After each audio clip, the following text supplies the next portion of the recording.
So Ohio State's trying to find a new starting quarterback, which means replacing the one thing that maybe isn't tangible, and that was the thing that Will Howard was best at, and that's being a leader. Billy Fester, the new quarterbacks coach, talked about that, and the intangibles were maybe the best he had ever been around. Now, granted, Billy Fester is our age, so it's not like he's been around for a long time, but in the small amount of time that he's been doing this, he's the best that he has ever seen. I'm Steven, that's Andrew, and that's Stefan. I want to start with you, Stefan. Is this a it's not an unrealistic expectation. This is Ohio State. The standard is the standard. But it's essentially Will Howard's special trait was his intangibles. Can we expect that? Should we expect that from Julian Sand, Tavian St. Clair, and Lincoln Keenholz to be as elite of a leader in year one as a starting quarterback when one of them is a true freshman, the other one's in year two, and the other one's at year three and has played a very minimal amount? Should we be expecting that level of leadership from these three this year, whichever one wins the job? Probably not, and I don't think that's necessarily a bad thing, right? Like, Will Howard was a three and a half year starter when he had come to Ohio State. Like, he had all the experience in the world. He'd played in tough road environments. He'd played in conference championship games. Like, Will Howard had a ton of experience that probably that he's admitted to us, like, helped make him a better leader, right? Like, you go through it to kind of become a better leader. So to say that one of these guys is going to be as good of a leader, I think would be an unrealistic expectation to set on this team. So if Ohio State's chasing that, it's going to be very hard to find. Like, if Ohio State's bar for who's going to win this quarterback battle is be as good of a leader as Will Howard, I just don't think that's going to be attainable. Can you be a good enough leader to lead this team to a national title or national title contention? Like, that's another thing, and that's what I think the level that these guys can reach, right? Like, Will Howard's not the only quarterback who's ever won a national championship. Like, young quarterbacks have won national championships. Like, not every quarterback that wins is a Tim Tebow, Will Howard-esque leader, right? Like, guys can just be really good and be pretty good leaders and win it, go a long way. So, like, what exactly is Ohio State looking for in terms of that leadership is where kind of my question is. Like, is the bar Will Howard? And if you're Ryan Day, are you saying, okay, I want someone to get as close to that bar as possible with the understanding that nobody's probably going to reach that bar, at least not in the spring and fall? Now, could we get to December and we're like, okay, Julian Sand has all those same qualities and is doing a great job? Yeah, because maybe he's got some more experience. Maybe he's more comfortable doing that. But I think where we sit right now and where we're going to be sitting in August when they do name a starting quarterback, like, you're not going to find that. You're not going to be able to clearly identify that. So you can get as close as you want, but if that's the bar, it's going to be very hard to reach. So what do they want, Andrew? We've heard Ryan Day talk about this on Monday after the first day of practice. We heard Billy Fester talk about it on Wednesday after the second day of practice. Translate. What does it look like when one of these guys wins the job from a leadership perspective? What did they do, and what does it look like, and how does it show up? So I think those are two different answers. I think the first thing is kind of just regurgitating what Ryan Day said. You want the guy who's going to show up, be the first one in the room, be the last one out, be aggressive, know his plays, like kind of be in that type of mentality where you're the hardest worker on the team. That's a very cliche answer, but I think that has to be kind of the prerequisite.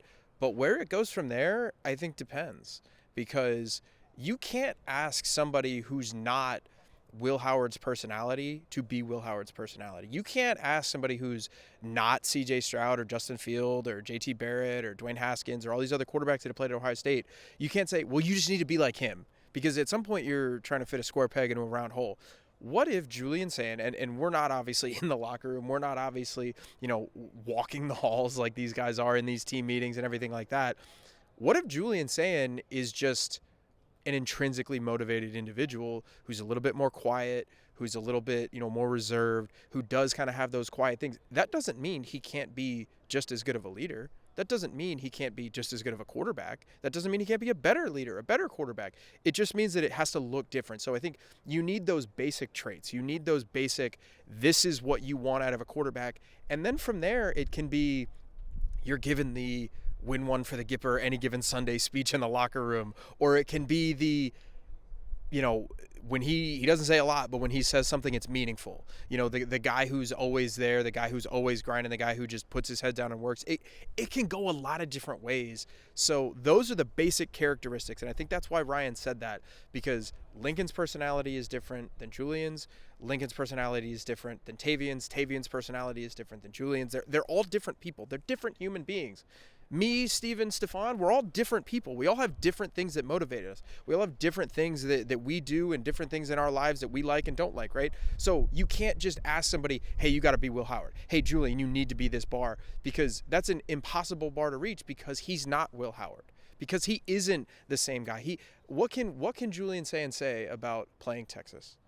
We asked Will Howard, hey, what was it like to play the Longhorns, a team you've never beaten, blah, blah, blah, blah, blah. Julian Sain can't answer that question. So if he tries to lead in that same manner, it's just not going to work. So you need to be your own individual, but those core tenets of being the hardest worker, being the guy who everybody can look to and say, well, that guy's working harder than I am. That guy's been here longer than I have. That guy's staying longer than I am.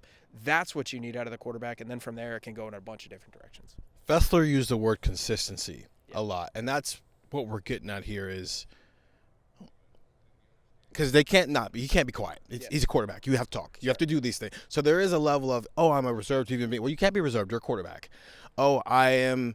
You have to lead by example. You have to be felt and you have to be heard. That's the way Mick Marotti, the strength coach, he details leadership for Ohio State. Here's what I think has happened. Will Howard's leadership is Justin Fields' legs, and it's C.J. Stroud's mind. It's their special trait. So that's the bar. If you ask Ryan Day to create his perfect quarterbacks out of all the guys who have started, you're taking like Dwayne Haskins' arm, you're taking J.T. Barrett and Will Howard's leadership, you're taking Kyle McCord's demeanor. I don't know. You're taking something from everybody, right? Here's the issue, though.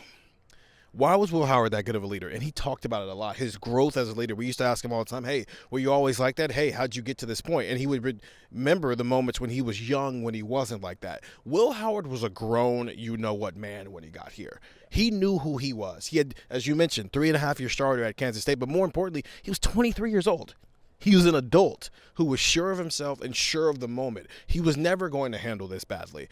And that's not saying that these quarterbacks will, but look at the other starters here. Justin Fields was 19 years old and had just gotten here. It took some time. C.J. Stroud wasn't the most lead-by-example guy. He didn't even like lifting weights. He was 19 when he took over the job. Give it some time. Kyle McCord was in year 3. Yes, he was 21 years old and a 5-star quarterback, but it took some time to get comfortable. It's going to take some time for those guys to get comfortable. I don't know if they're going to get to Will Howard level. Because even at the end of this year, they're not going to be 23-year-olds with 4 years of college football to their plate. So I'm interested to see what it looks like and how it grows, because it doesn't sound like this is a quarterback battle of who's the best player. Because I think we all think that Julian Sain's the best quarterback right now. But who's the best leader? Because being the best leader just won them a national championship. So that's the thing that seems to be the tiebreaker amongst all. And Billy Fester was talking about, it's not about, you just heard Ryan Day say that on Monday. So everybody, when you hear somebody say something motivating 48 hours later, is ready to go. Where's your mind at in June when you're going through summer workouts? Where's your mind at in the middle of August when you're in the dog days of fall camp? That's when they're going to find their starting quarterback. We'll continue to discuss this on Buckeye Talk and get the text 614-350-3315. 2-week free trial, $3.99 after that. That's Stefan. That's Andrew. I'm Steven. We're also developing as leaders. Bye.